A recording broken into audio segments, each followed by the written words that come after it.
What's going on, everybody? It's Dr. Chris Featherstone here for yet another episode of Unscripted. It's Tuesday night. You know what that means. I have some of the biggest, the baddest, the best wrestlers of today and yesteryear, and this night is no different. Ladies and gentlemen, check this out. So I had this person on my show earlier this year, and man, got a lot of really, really good rave reviews, and people wanted him back. And I was like, you know what, man? Not only do people want him back, not only do my fans want him back, I want him back, especially since he's got a lot of cool things coming up. Just had a really nice appearance. He's got some new releases going on, and he'll tell you all those good things too.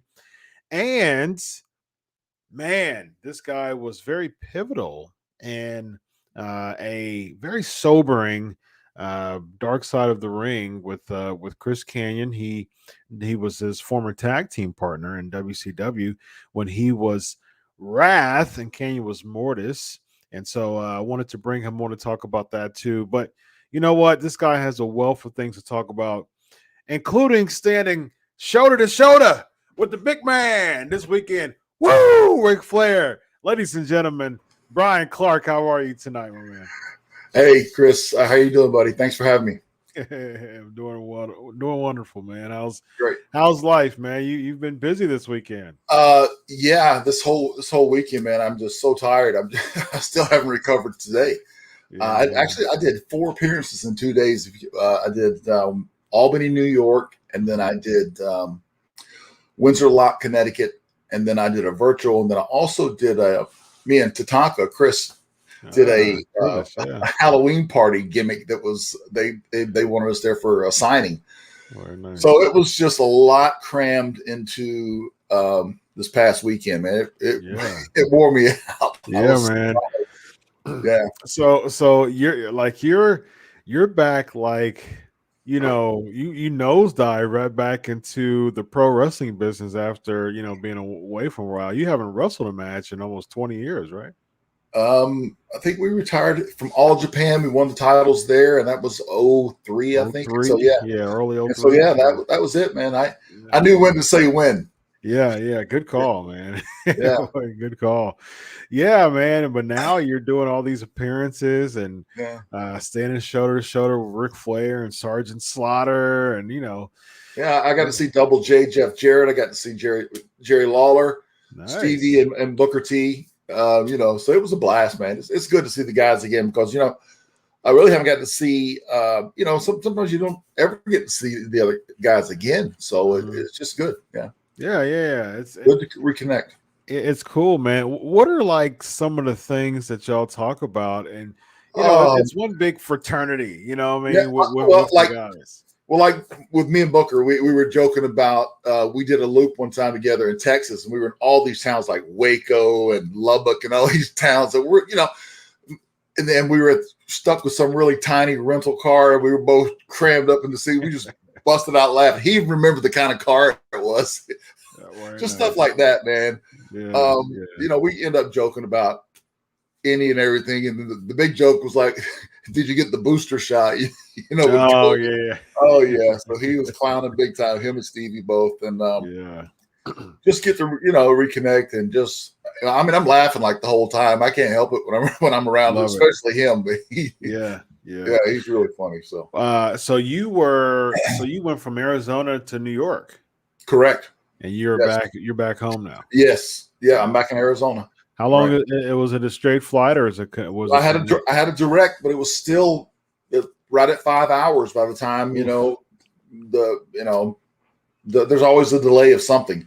Yeah. But it was right about 5 hours. Yeah. Oof. Man, yeah. That's a lot, man. It's rough. That's why I'm really selective on the events that I choose. Honestly, I really am, just because I don't have to do them. And like the next one I have is Huntington Beach, California. That's 45 minutes. Mm-hmm. So that's easy. Yeah.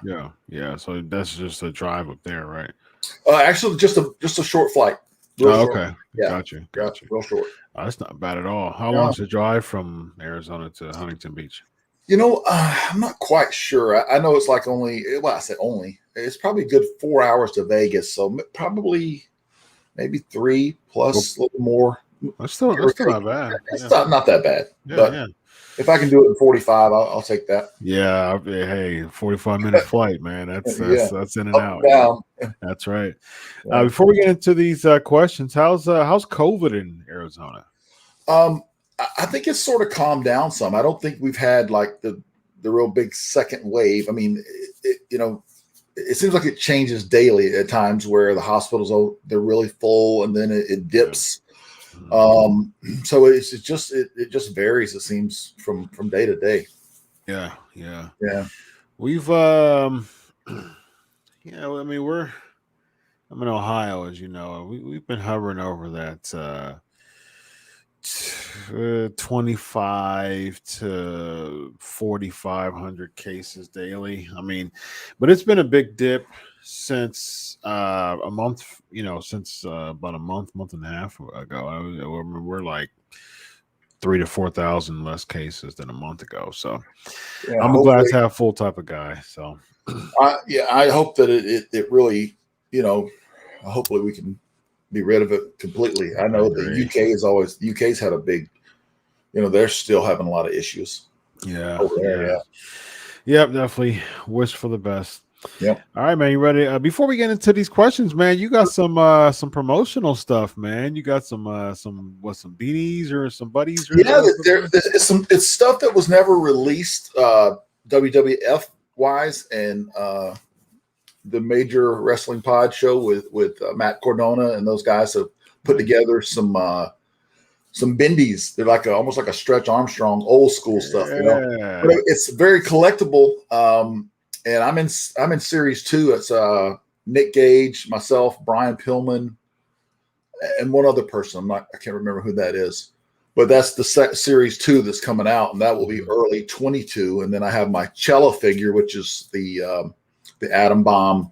It looks just like the green card Atom Bomb, except it's a Survivor Series collector's edition. Also got that, and of course PWTs with all my T-shirts there, and then Wrestle Merch UK. Mm-hmm. So I got, and then I'm also doing a active wear fitness line.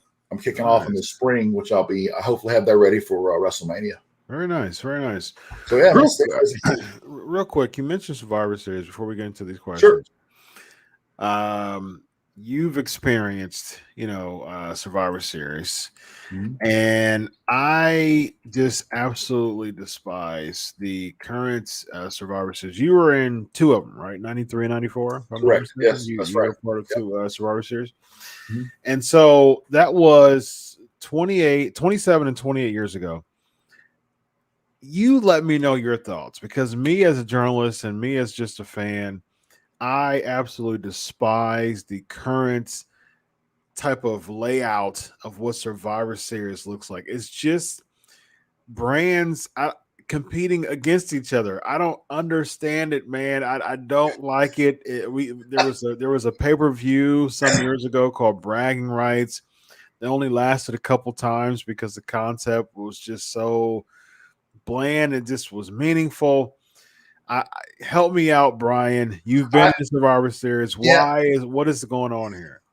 I'm like you. I prefer the four-man teams, and they can do a really big build up to that, and then have a couple of semi-main and a main event for the Intercontinental and the main strap.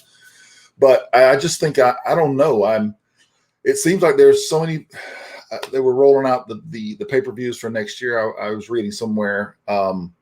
And there are a couple of names, either they changed the name or either I just didn't pay attention. I see the main one, SummerSlam Mania, but I'm with you. I prefer the four-man teams to where they can build it up, And back then, it's just like one a month. I just watched Crown Jewel today for the first time. Okay.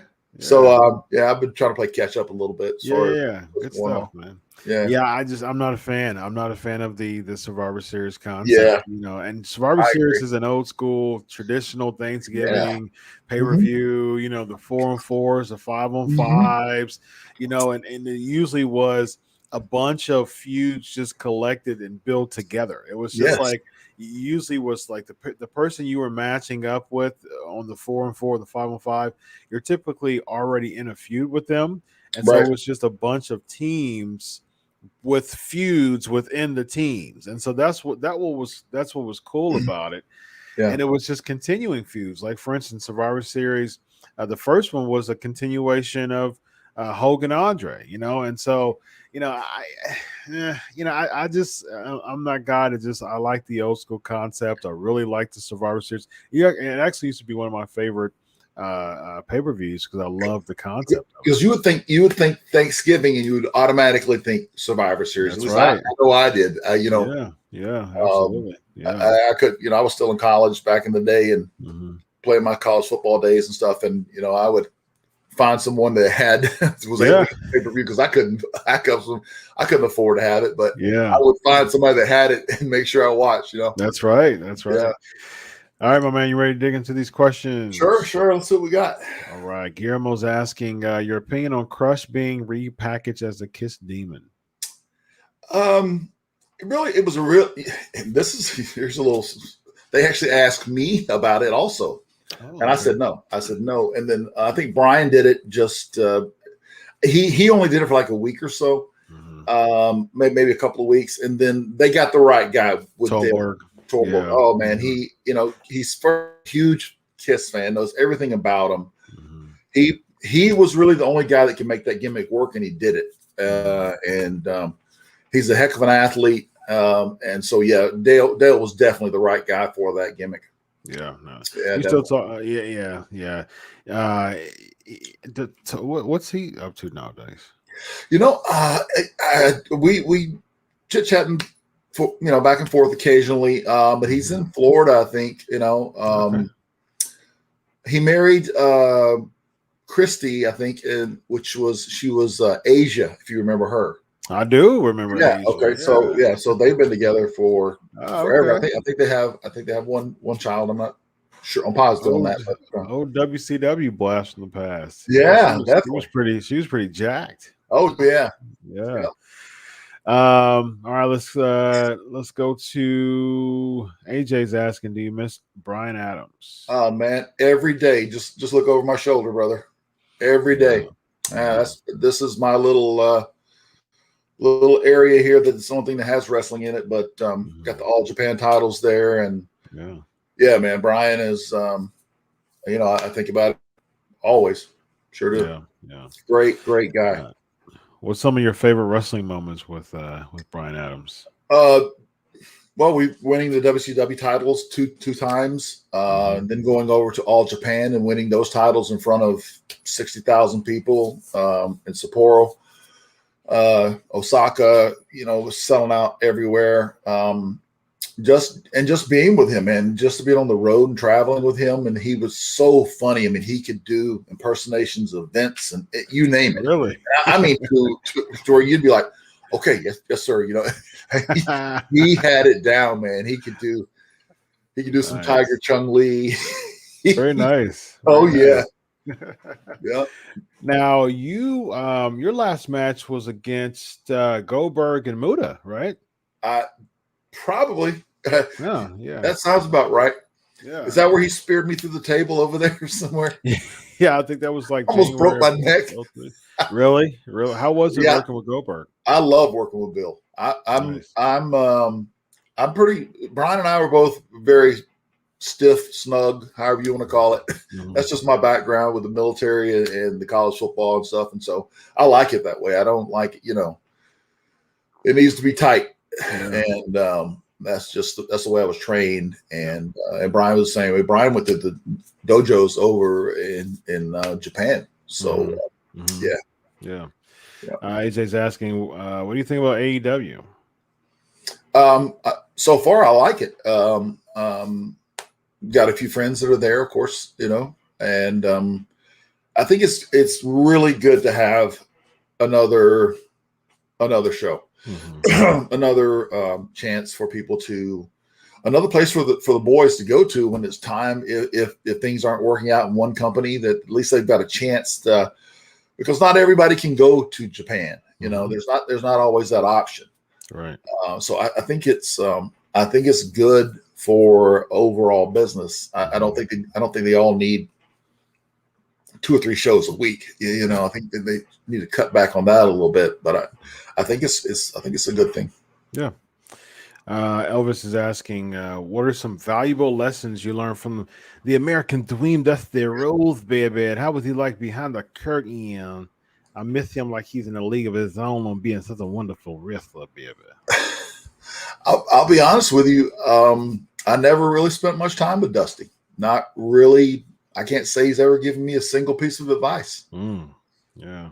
I mean, we were at different places at different times. Even when he, as a commentator in WCW, I got a lot of great guidance from Mr. Wonderful Paul Orndorff. Oh, nice. He's the one who got me into Smoky Mountain Wrestling with Jim Cornette's promotion and got me on the road. Paul was just great. I mean, I got to travel with him every week. Paul had been to the top of the mountain, and so he was just a ton of knowledge and old school, Yeah. Interesting fact. A lot of people don't know this about you, Bryan. All right. So I'm a journalist. I'm a bit of a historian, a researcher. I have a PhD, so of course I love to research. Big brain. Here we go. Yeah, here we go. A lot of people don't know that 20 years ago, as of tomorrow and American time, it'll be October 27th. We saw one of the most bizarre matches in the history of professional wrestling, the Chamber of Horrors match in Halloween Havoc. And what people don't know was this guy was a part of the match, but he was on the ramp. You were one of those ramp guys, right? You were like, there was a bunch of people dressed up. I was painted up like a ghoul. Yeah, one of those. I've even got that photo. I should have sent that to you. Oh, do you? Nice. Yeah, man. It was brutal. I was just like, oh man. I was just paying my dues and trying to learn my way and not do the wrong thing. Yeah. Because I just, like I said, just trying to find my way. But yeah, I did that. I did while I was training it wasn't even called the power plant, but that's where it was at, down with Jody Hamilton and Dwayne Bruce. Oh, was Sarge was still training? Oh yeah, he was down. Yeah, he was down. This was back. It was an old carpet warehouse, man. It was very nice. Yeah. It was in Atlanta still. South Atlanta, probably. I think Lovejoy. Okay. I think it's the name of the town. Yeah, it's way out. Sort of. It was. Yeah. Not in the city. No. So, what's the rhyme or reason to be chosen to be a Ghoul for Halloween Havoc? I think I was just an extra body. Honestly, they were like, whoever the 8 or 9 guys were training at the power plant, and Jody said, "Okay, you need to show up at TV.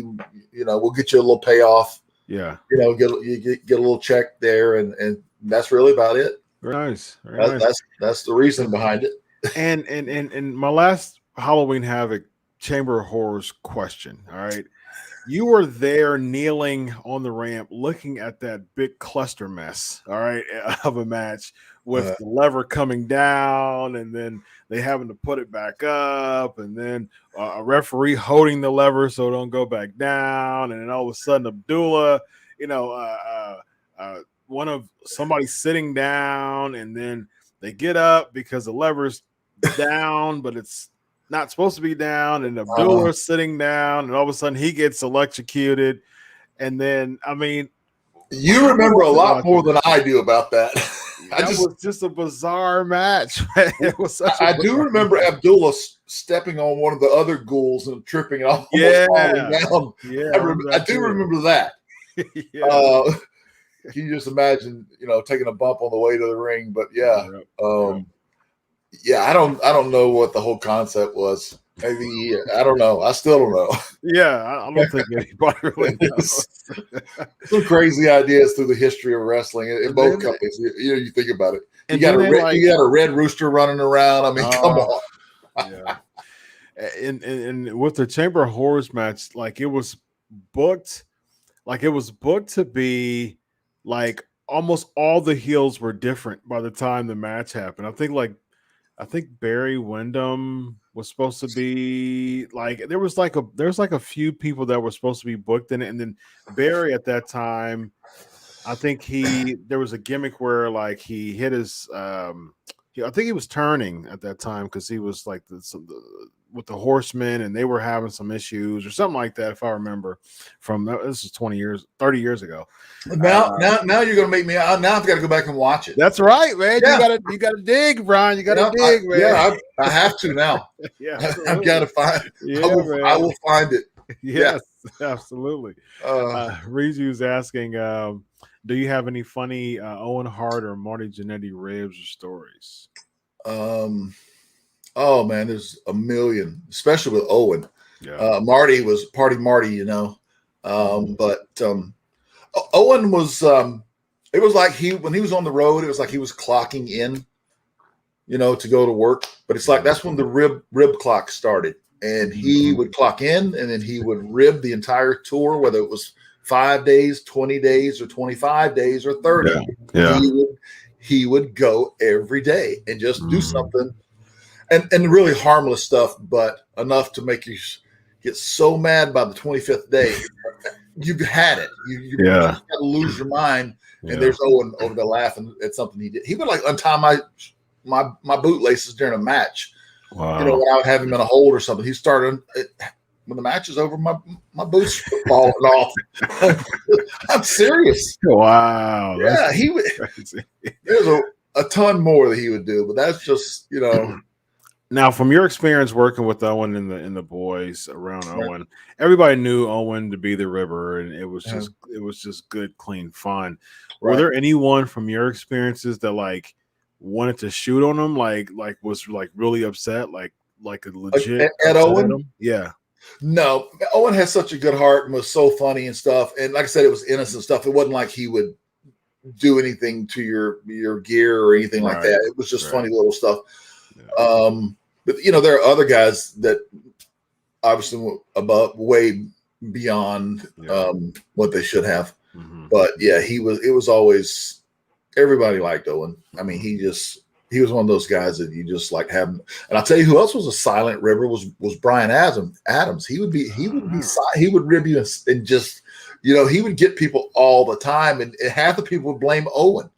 And it was Brian doing some stuff. Yeah. See, that's the type of stuff that you can get away with stuff like that. If there's if there's like the resident ribber, right? Yes. You can kind of slide and stealthily pull in. Yeah. And just sit back and just, Yeah. I'm like, oh yeah, you should get Owen, man. He keeps doing it. I don't know why he keeps doing that, man. Nonstop. Right. Karen G is asking, how is it working with the Undertaker pre-WCW and post-WCW? I never worked him. Are you? I'm not quite understanding the question. I don't know either. I guess Okay, pre-WC, I never worked him. No, I only worked him as the Undertaker in WWF. Gotcha. I don't know how many 30, 40 casket matches and all around the world. I worked him just about everywhere, from the Philippines to all over Europe and all over the U.S. That's back when we were running A and B shows. You know, we had Yoko and running Bret and Yoko on one, and me and Taker on others. So yeah, you know, I don't remember. I never had any experience with him WCW, but my all experience was all WWF. Yep. Speaking of the Undertaker, SummerSlam 1994, Undertaker versus Undertaker. Speaking of Smoky Mountain, primetime Bryan Lee. He was the other Undertaker. A lot of people don't know that, but he was the other Undertaker. They actually considered me for that too. And I'm so really glad. okay. Yeah. Because I'm 6'6", you know, and I'm glad they did not do that. Yeah, that was horrible, man. It was, and you know, we were the first ones to run the United Center with that. You know, I think that's where Walter Payton was on the pay-per-view with us and stuff. Yeah, that was terrible. Okay, a couple things. Okay, one, what didn't you like about it? Did you think Bryan Lee was a suitable kind of doppelganger of the Undertaker? And when they considered you, how did that come about, and why wasn't it you ultimately? I think this because Bryan Lee and Taker were really good friends. Okay. And he did look like him, but he was a little bit shorter and a little heavier version. Yeah.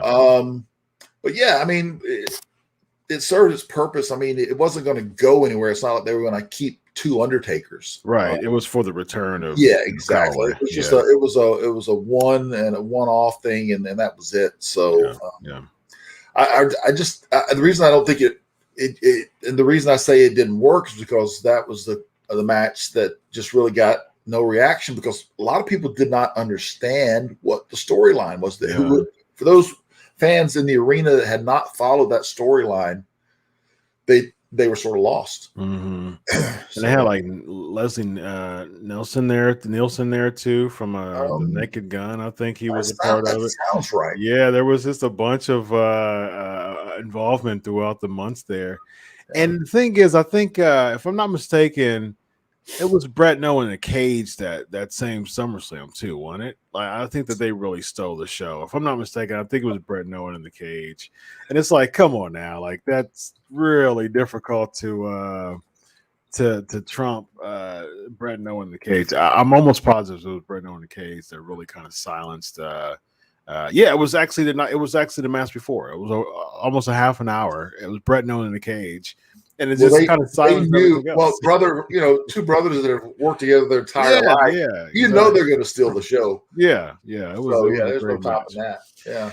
Before we go, so Dark Side of the Ring is one of my favorite things to watch. I mean, just an amazing documentary, and you know, they talked. One of the most recent ones talked about Chris Kanyon, right? And you teamed with Chris Kanyon. You again, I'm doing my research. Unscripted 97, if I'm not mistaken. You came as Wrath. Glacier beat Mortis Canyon, and then you came and you gave him like the rock bottom stuff. Yeah, the Uranagi. Yeah. It's called the death penalty. Yeah, the death penalty. That's right. It. Yeah. Yeah, and both of y'all stood up on the ring post, and that was the debut of Wrath. How was that, and how was it working with Kanyon, who was wildly underrated? Yes, Chris was very innovative, as people are now, for those who research it and get to see some of his stuff. Another really good match I thought was Fall Brawl with me and Chris against Faces of Fear, which was Ming and Barb. Yeah. That was a slugfest, but there still was some moves in that thing that people haven't duplicated, or, you know, if they do, they probably watched what we did. But Chris was very innovative. I think he loved the business, absolutely loved it. I mean, more so than, I don't know, just 24/7. I would be like, 22 and a half, where he was nonstop, but yeah, he was easy to work with, as a partner. And, Chris took a lot of big bumps and a lot of scary bumps, So yeah, I remember that bump from the triple cage that he took. That was just insane. So yeah, well, again, there's a lot of questions, but I gotta respect your time. I'm telling y'all, super chat is the best way to get your questions out. If you want to do super chat, that's the best way to go for these shows. But yeah, so let the listeners know about what you got going on, man, and where to find you on social media. What's your endeavors nowadays? What is Bryan Clark all about nowadays? Bryan Clark is doing some real estate stuff. I just sold a property about 2 weeks ago. Well, it's more than 2 weeks. It'll close on Thursday, and I'm looking at another piece. Of course, all my merchandise at the places I mentioned, PWTs and Wrestle Merch Central. I'm somewhat new to Twitter at Real Bryan Clark. I'm still on Facebook, and when I find the time, I will get on Instagram. My plate has really been full lately, and I have another appearance coming up, Huntington Beach, California, which will be the first Saturday in November. I think that's November 6th. Nice. Like I said, I'm real selective with where I'm going, and with all the other things I have going on. So yeah, and then I've Cello Toys is somebody I've signed with. Again, I mentioned the new Atom Bomb coming out, but we're also, I'll tell you this, that we have agreed we're going to do a Wrath and also a first time ever Chronic tag team. So it'll be their first tag team, and there's never been a Chronic tag team made. So this will be very nice. Yeah, so we got a lot of good stuff coming up, man. And I'll be at WrestleMania in Dallas, Texas. Okay, yeah. I usually do. I do media there every year, so I go to WrestleMania. Well, great, man. I'm going to be there with Nick Christie, man. We're gonna tear it up. Good stuff, man. We may meet. May do a collar and elbow. You're much taller than me. I'm only 6'1", but. We can work something out. Yeah, that's right. I do a collar and elbow. I do a test of strength, man. I got some guns. So test of strength. Yeah, that's it. Cool, man.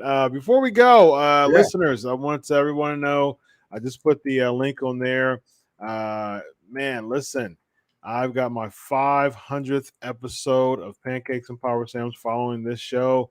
I got Kurt Angle on the show for a Q&A. Go and check that out. I just put the link in the chat for YouTube, and I put so basically whatever platform you're on right now, click that link. We're about to head on over there for my 500th episode. Man, this is a fun night for me. I get to hang out with my guy Bryan Clark. About to hang out with Kurt Angle for 500 episodes. Very busy night for me, man, and this is what I do, and I love it. Congrats on the 500, man. That's Thank awesome. you, man. I greatly appreciate it. Yeah, man. Hey, brother, you're doing great work, man. Thank you, man. Greatly appreciate it. Thank you so much, man. Listen, go follow him at Real Bryan Clark, and hey, man, look, go give him a jump because he's 6'6". He's a tall guy, so jump and give him a high five when you can, man. Do a collar and elbow, but you'll probably get a uranagi in exchange. So, or high times. There you go. That's it. Have a good one, man. It's been a pleasure.